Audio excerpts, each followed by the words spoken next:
Welcome to Convos from the Couch from LifeStance Health, where each episode you'll hear engaging and informative conversations with leading mental health professionals that will help guide you on your journey to leading a healthier, more fulfilling life.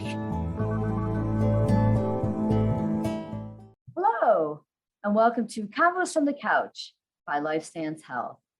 I'm Nikki Lienza, and on this episode, I'll be talking with Jami Shanes, a clinical site director from one of our Beechwood, Ohio offices, who will help us understand narcissistic personality disorder. So welcome back. Hi, thanks for having me back. I know we had you on not too long ago to talk with us about histrionic personality, or I should say borderline personality disorder. Maybe another episode will be histrionic. That will be the next one. Yes. Right? Same category, cluster, same cluster. Right, in the cluster. Yeah. Very true. So I know you're preferred, she was diagnosed with both, so. Right. Very true. They missed this one though. They missed diagnosing her with narcissistic personality disorder. That is true, which you're going to tell us a lot about today, for sure. Yes, narcissistic personality disorder. So your ex's best descriptor and your mother-in-law. We'll talk about later, if your ex is a male, why it's more likely that your ex had narcissistic personality disorder versus your mother-in-law. We'll talk a little bit about more. Wow, we're going to be really digging in the weeds here. There's going to be a lot of listeners and viewers like nodding their heads like, oh, I can get that. Wow, this is going to be great. Yes.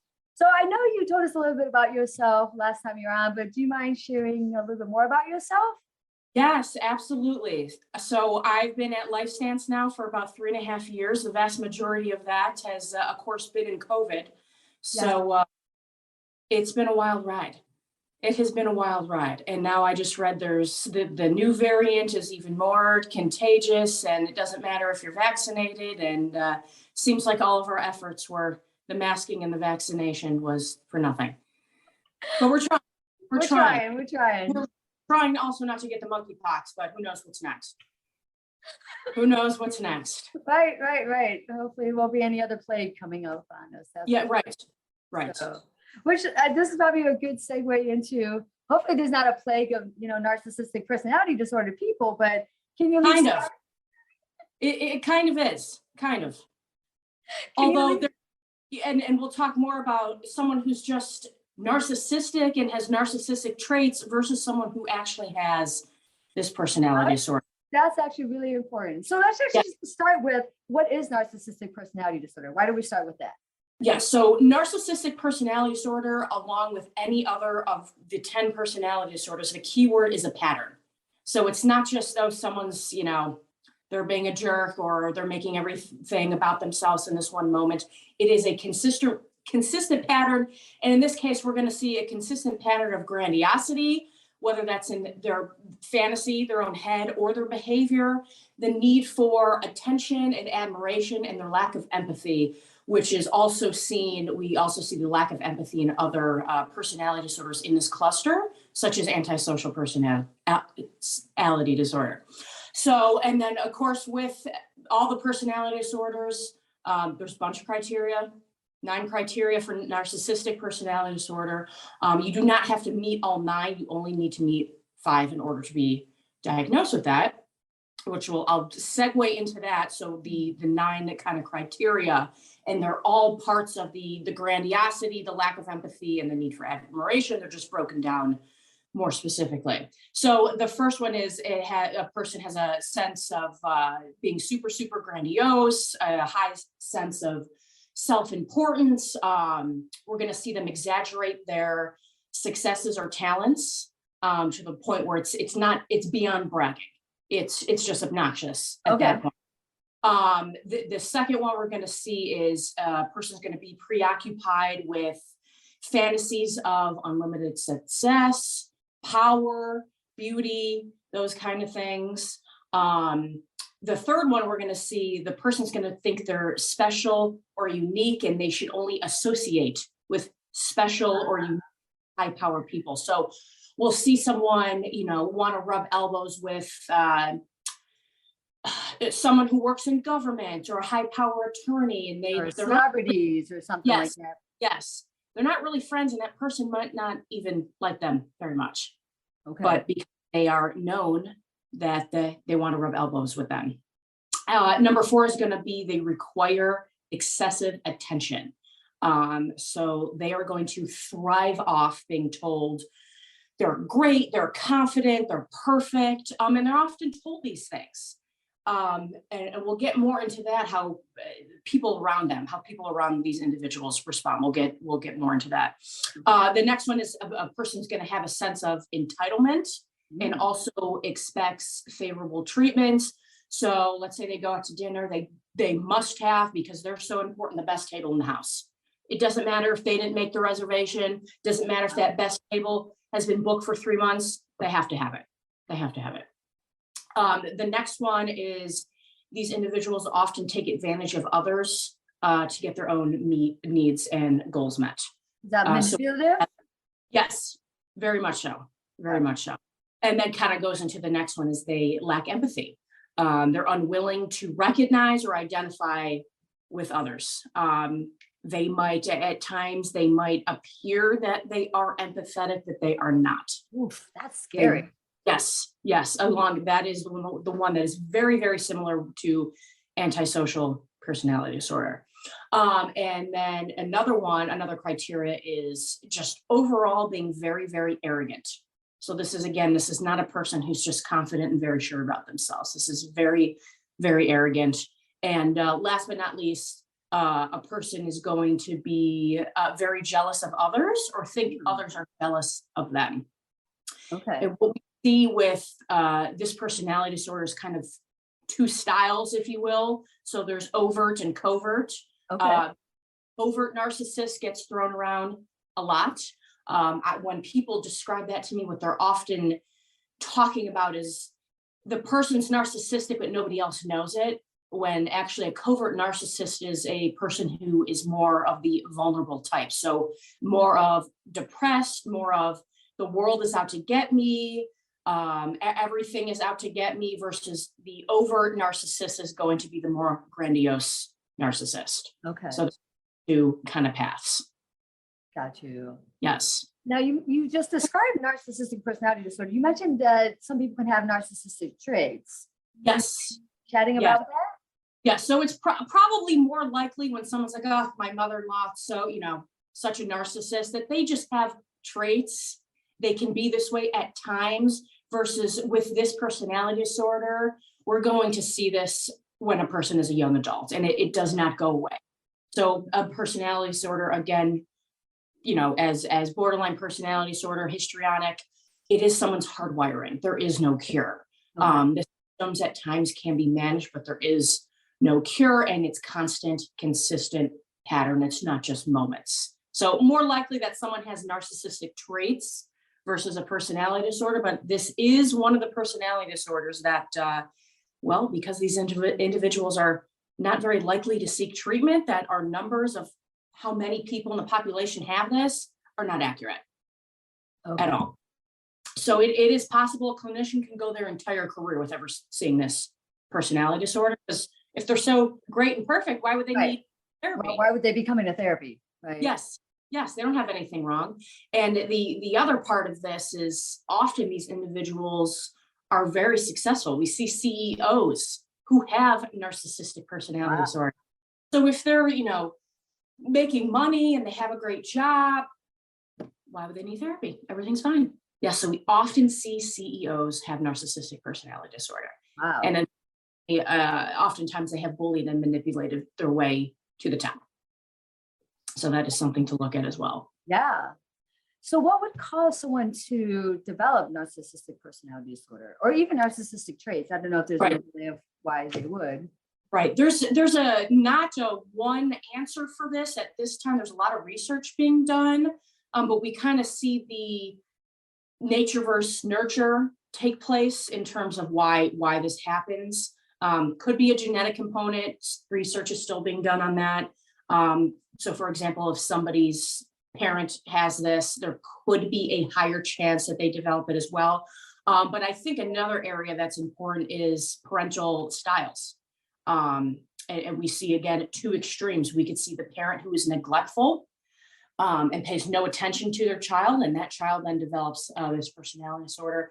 Or in my opinion, the more probable is the overprotective parent. So the parent that is the helicopter parent. Okay. And that is always constantly praising their child, telling their child they're perfect, they're amazing.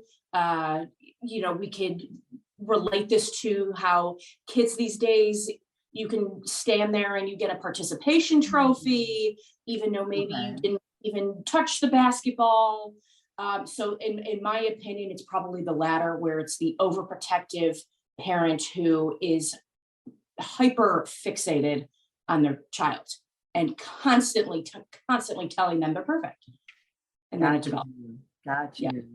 So then, we mentioned before, it's people who have NPD who are not coming into therapy, but my guess is probably maybe those around them, the significant others, the friends, the children of NPD, narcissists. And so, how does disorder affect relationships with others? And very much so, first and foremost. So this is where the very popular phrase gaslighting comes from. Oh, tell us more about that. Yes. So gaslighting, one of the most popular phrases of all Generation Z currently, that and toxic, actually, both of those we can use for this. So when a person is in, let's just use a romantic relationship with an individual who has this, they are often going to be questioning themselves. Did I say that? Did I think that? Oh, I'm the crazy one. Oh, you begin to question your own reality, because even if this individual, let's say, apologizes to you, they're going to rationalize why they did what they did, and you totally begin to question your own reality. I will have my own clients tell me, like, they record conversations with their significant other or take notes, put something in their phone, because this individual will deny everything they said and try to twist. Oh, I get why they do it. Okay. Yes. So this really is where we see gaslighting, and we will see individuals who are in a relationship with somebody also become codependent, try to fix them, clean up their mess. So let's say this individual said something inappropriate in a social setting. The other partner will then try to fix that and apologize on behalf of them, or be like, oh, he was drunk, he didn't mean it. So we'll often see codependency, and really it can end up in a psychological abuse situation where you're saying the person with this personality disorder is engaging in the silent treatment. Again, the person is challenging their reality. And although the individual with this personality may say, I love you, their ability to love is limited. Okay. It is going back to the struggles with them to feel empathy. So that's interesting. Their ability to love is limited. And if their significant other is trying to save them, I can see where all sorts of issues would definitely kind of blow up out of that, for sure. Yes. And then the person tries to rescue them, and it just becomes a cycle. And it's, we will see these individuals do gestures, oh, but I bought you this gift. Oh, I took your family out to dinner. And it's for them. It wasn't, oh, I want to take my other's family out to dinner because that's something nice to do. It's for them. It's so they can have in the bank, look what I did. Look what I did. I did all these nice things for you. How could you possibly be mad at me? Or it's, look at me. I'm so perfect. I'm so nice. I took your family out to dinner. I bought you this gift. Again, it's so manipulative. That just sounds so manipulative there. Very, very much. Yes. So is there treatment for this? Yeah, it's very difficult. Treatment first and foremost requires an individual to come to therapy. Yeah, very true. Like I said earlier, a clinician can go their entire career without ever seeing this in the office. Again, these people think they're perfect. They love themselves. They're perfect. And often their life is not necessarily in shambles. They might have a very good job. We tend to actually see them have a lot of friends. And again, these friendships are very superficial. So they're really only going to discuss superficial things, and their friends are just like, he is who he is. It's what can you do? They don't really challenge this person or call them out on anything. Fear of repercussion, because when you challenge somebody with this personality disorder, they are going to turn everything around on you, and you're going to be the quote unquote crazy one, and that you're the one with the problem. Mm-hmm. So it is highly unlikely to see these individuals in therapy. It's possible they might enter therapy if their significant others threatening divorce. That's kind of what I've seen. But again, that's not really for themselves. So you probably are not going to get anywhere. And they will challenge you. Doesn't matter if you're the clinician, doesn't matter how many college degrees you have, you will be challenged until you're blue in the face. And it's exhausting to work with these individuals. Sounds like it. Yes. Wow. Any other takeaways you'd like to share about narcissistic personality disorder? So hence why I said it's more probable if your ex is a male that he had this personality disorder versus your mother-in-law, is because the estimates say 50 to 75% are males. Wow. High, so 50 to 70% are males. For males, women, again, more so the traits that I've seen. Okay. 50 to 75% are male. Another thing to take into consideration is the grandiosity part of this is not to be confused with the grandiosity in a manic or hypomanic episode. Oh, that's a good clarification. Yes. So we will see someone be very elated and grandiose in a manic or hypomanic episode, but that is only going to last 3, 4, 5 days, versus this personality disorder is pretty much 24/7 where they feel this way. So that's one thing to take into consideration. And very difficult to treat, not impossible, but very, very difficult. And I think there's probably, because these individuals are very unlikely to seek therapy, I think there's whatever the number is on how many people in the population, it's quite a span. I don't even remember. In terms of how many people have this, much higher than we think it is. And the other kind of takeaway is teenagers. They are very, very into themselves. They're invincible. They're very, very full of themselves. Right. That's why it's important to really not diagnose teenagers with this, because that tends to go away as people mature. Yes, some of these individuals as teenagers who have these traits, yes, it can turn into that or develop into narcissistic personality disorder, but best to not diagnose teenagers with this because they're all very full of themselves. Got you. Right. Yes. It's just that age, unfortunately. Yes. And then another thing we see with this is substance use. Okay. Another point to bring up. Yes. Cocaine and alcohol are very high with this. Cocaine being the rich man's drug, and both alcohol and cocaine being socially acceptable. Okay. Dare you challenge an individual who has this personality disorder on their substance use? They don't have a problem. What are you talking about? They're not drinking any more than anybody else. They're trying not to drink and drive. They just do it sometimes. It's not that bad. They're just trying to have fun. So cocaine and alcohol in particular, very common with this personality disorder. Wow. Jami, thank you so much. You're welcome. So informative about narcissistic personality disorder. And I think our listeners and viewers were really step back and be like, wow, and maybe even be sitting back like, ooh, I wonder if so-and-so is, some of these traits perhaps even. It's possible. It is possible because they are unlikely to seek treatment. So thank you again. And you're welcome. Thanks for having me. I'll have you back on for another coverage of personality disorders. We'll do histrionic next. Yes, right? So everyone stay tuned. Yes. Thank you. Thank you, Jami.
you.